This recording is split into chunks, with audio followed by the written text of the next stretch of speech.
ఆంధ్రప్రదేశ్కి చెందిన Anand Paul pastor అనేటువంటి ఒక పాస్టర్ మీద కొంతమంది దాడి చేశారు. అతను ఎస్సీ ఎస్టీ అట్రాసిటీ కేసు పెట్టాడు. దాని మీద ఆంధ్రప్రదేశ్ హైకోర్టు సంచలన తీర్పిచ్చింది.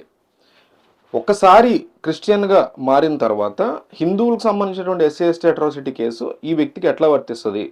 దానికి మరి పోలీసులు కేసు పెట్టినప్పుడు వాళ్ళకు కూడా రీజనింగ్ ఉండాలి కదా. పోలీసులు దాన్ని యాక్సెప్ట్ చేయాలంటే దానికోసం పెద్ద జోక్ ఇది. 10 సంవత్సరాల నుంచి పాస్టర్గా పనిచేస్తున్నాడు ఆయన.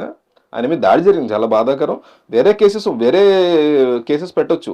నా మీద దాడి జరిగింది, నేను ఆ వర్గానికి చెందిన వ్యక్తిని కాదనుకోండి, వేరే కేసెస్ ఉంటాయి. ఇంకా వాళ్ళ మీద అవి తప్ప ఇంక కేసెస్ ఉండవు కదా, ఉన్నాయి. అయితే ఇవి కొంచెం పనిష్మెంట్స్ ఎక్కువ ఉంటాయని వేధించడం కోసం పెడతారు కొంతమంది. దేశంలో ఉన్నటువంటి అనేక చట్టాలని విపరీతంగా మిస్యూజ్ చేస్తూ ఉంటారు. వాటిలో 2 ముఖ్యాన్ని, ఒకటి ఆడపిల్లల మీద జరిగేటువంటి అఘాయిత్యాలకు సంబంధించిన యాక్ట్ చట్టము, ఆ కేసులు. రెండోది ఎస్సీ ఎస్టీ అట్రాసిటీ కేసులు. 20% కేసులు, 100 సంఘటనల మీద కేసులు నమోదైతే 80 లేదా 70 మాత్రమే నిజాలు ఉంటాయి. 30 ఖచ్చితంగా మిస్యూజ్ అయినవి, అబద్ధాలు, బ్లాక్మెయిల్ చేయడం, వాళ్ళు డబ్బులు దండుకోవడం, ఇలాంటి కహానీలు. అందులో ఈ చరణ్ పాల్ పాస్టర్ అనేటువంటి వ్యక్తిది.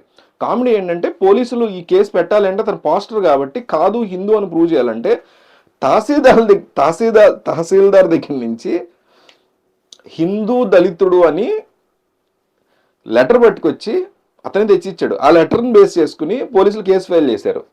సార్ 10 సంవత్సరాల నుంచి పాస్టర్గా ఉంటే 10 సంవత్సరాల తర్వాత హిందూ దళితుడు అని సర్టిఫికేట్ ఎట్లా ఇచ్చాడు తహసీల్దార్? ముందు ఆయన లోపల వేయాలి. అసలు ఇది దౌర్భాగ్యం. అంటే అనేక రకాల లూప్ హోల్స్ చట్టంలో ఉంటే వాటిని ఎంత దరిద్రంగా వాడుకుంటున్నా, కళ్ళ ముందు చూస్తున్నా ప్రభుత్వాలు వాటిని మార్చవు.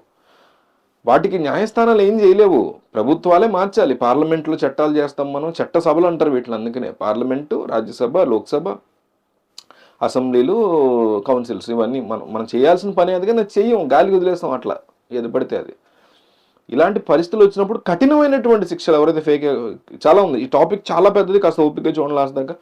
సో కఠినమైనటువంటి చర్యలు, ఎవరైతే ఫేక్ కేసెస్ పెడతారో వాళ్ళ మీద కఠినమైన చర్యలు ఉంటే ఇంకోటి కేసు పెట్టడం, అంత చిన్న అమెండ్మెంట్ చేస్తే సరిపోద్ది. అది కూడా చేయరు. ఎక్కడ ఎస్సీ ఎస్టీలు అట్ అయిపోతారో వాళ్ళకి ఓట్లు పోతాయో అని. లేకపోతే ఇంకో కేసు ఉంటుంది, అక్కడ ముస్లిమ్స్ అట్ అయిపోతారో వాళ్ళు ఓట్లు పోతాయి, ఇంకో చోట హిందూస్ హట్ అయిపోతారో వాళ్ళు ఓట్లు పోతాయి, క్రిస్టియన్స్ హట్ అయిపోతారో వాళ్ళు ఓట్లు పోతాయి. ఎవరిని ముట్టుకోకూడదు. ఒకే ఒక్కటి సినిమాలో రఘువరన్ చెప్తాడు అనమాట. సీఎంగా ఉంటాడు రఘువరన్, డీజీ ఫోన్ చేస్తాడు, మొత్తం అల్లకొల్లోలంగా ఉందండి, ఓ పక్క స్టూడెంట్స్, ఓ పక్క బస్ డ్రైవర్లు. అంటే బస్ డ్రైవర్లేమో నా కులం, స్టూడెంట్స్ సపోర్ట్ మనకి ఎప్పుడూ ఉండాలి, ప్రజలు ఏమైపోయినా పర్వాలేదు, కాసేపు సైలెంట్గా ఉండి వాళ్ళే ఊరుకుంటారు. అట్లాగా కాసేపు సైలెంట్గా ఉండవని దశాబ్దాల పాటు సైలెంట్గా ఉండడం అయిపోతుంది మన రాజకీయ నాయకులు. సరే, టాపిక్ ఎటే వెళ్ళింది. ఇతను 10 సంవత్సరాలుగా పాస్టర్గా ఉన్నా కూడా ఇతను హిందూ దళితుడు అని చెప్పేసి చక్కగా తహసీల్దార్ కాగితం ఇస్తే సిగ్గుసరం లేకుండా పోలీసులు కేసు ఫైల్ చేస్తే పోలీసుల్ని చివాట్లు పెట్టింది కోర్టు. ఎట్లా మీరు ఫైల్ చేస్తారు అనేసి.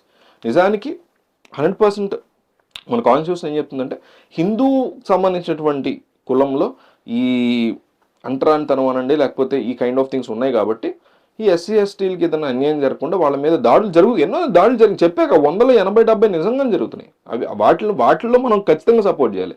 కానీ అంటే ఫేక్ కేసులను ఎట్లా పక్కకి లాగాలనే దాని మీద ఇలాంటి విషయాలు మాట్లాడేటప్పుడు మనకు కూడా ఎస్సీ ఎస్టీలు దాని మీద సపోర్ట్ చేయాలి. అది మ్యూచువల్ ఏదైనా సరే. సో ఇలాంటివి 2 కేసులు చెప్తాను నేను. ఒకటి లాస్ట్ 2024లో సెల్వమణి అనేసి ఒక అమ్మాయి, చూడండి తెలివి, ఈ పబ్లిక్ సర్వీస్ కమిషన్ ఎగ్జామ్ కోసం అని చెప్పి హిందూ అయ్యుండి క్రిస్టియానిటీలోకి వెళ్ళి చాలా సంవత్సరాల క్రితం మళ్ళీ హిందువుల్లోకి వచ్చేసింది. ఉద్యోగం కోసం, రిజర్వేషన్ కోసం వచ్చింది. కోర్టులో కేసు వేశారు. కోర్టు పిచ్చతిట్లు తిట్టి ఆ ఉద్యోగాన్ని క్యాన్సిల్ చేసేసింది. అట్లాగే అలీ అనేసి ఒక అతను తమిళనాడులో అనుకుంటా ఇట్లాగే ఏదో ఉద్యోగం కోసం వెనక్కి మళ్ళీ హిందూయిజం నుంచి కన్వర్ట్ అయ్యాడు, మళ్ళీ వెనక్కి వచ్చాడు సెక్షన్స్ రిజర్వేషన్ కోసం. అతను కూడా అట్లాగే నెట్టివేయబడ్డాడు. లేదా అలీ కేసు ఇలా కాదనుకుంటా, అలీ కేసు మైనారిటీ అంటే ముస్లిమ్స్ రిజర్వేషన్ కోసం అని ముస్లిమ్స్లో క్రిస్టియానిటీకి వెళ్ళాడు, మళ్ళీ ముస్లిమ్స్లోకి వచ్చాడు, ఫుల్గా కోర్టు అతన్ని తీసేసింది. ఇది చాలా అంటే అవకాశవాదం ఎంత నీచంగా ఉంటుంది అనడానికి ఒక ఉదాహరణ. ఇదంతా కాయిన్కి ఒక సైడ్. ఇంకొక సైడ్ అంటే ఇక్కడ పాయింట్ ఏంటి, వీళ్ళు క్రిస్టియానిటీలోకో ఇంకో దాంట్లోకి వెళ్ళినప్పుడు జనరల్ కేటగిరీలో వచ్చేస్తారు తప్ప ఎస్సీ ఎస్టీకి సంబంధించినటువంటి హక్కులు, రిజర్వేషన్స్, లేకపోతే అట్రాసిటీ కేసులు పెట్టుకునే అవకాశాలు వీళ్ళు కోల్పోవాలని మనం కోరుకుంటాం. ఆబ్వియస్లీ కోరుకుంటాం అందరం. ఎస్సీ ఎస్టీలతో అందరూ కూడా ఇది న్యాయం అని నమ్ముతారు.